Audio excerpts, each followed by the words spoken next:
Biggest all-time scams in U.S. history, and several people in Kentucky fell victim. Local 12 troubleshooter Howard Ain says they fell for the false promise of a huge payoff.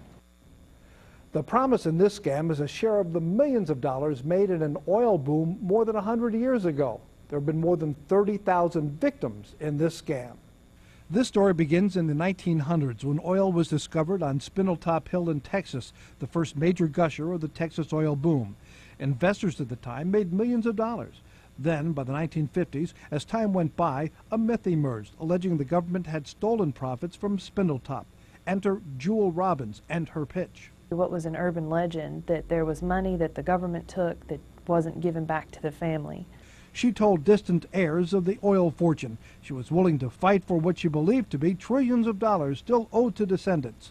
Robbins didn't stop with getting heirs to invest. She got other people to help finance because she claimed that it was going to take a lot of money to hire all these attorneys and go through this court process to get the money back. In this scam, they regularly would send letters saying the money's coming, just a few more, we need more donations to defend this lawsuit. In fact, more than tens of thousands of families invested millions of dollars into what they thought was a legal battle over these oil royalties. The problem?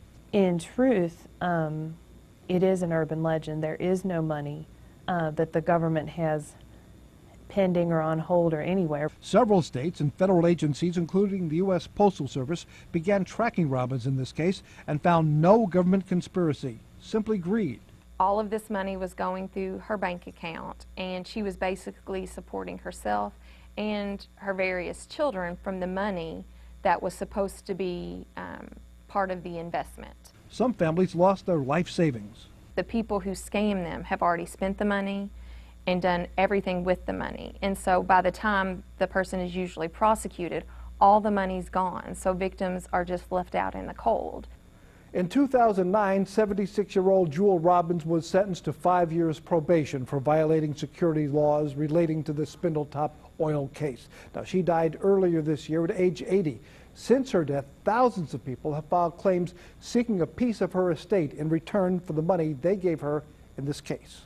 Howard Ain, Local 12 troubleshooter.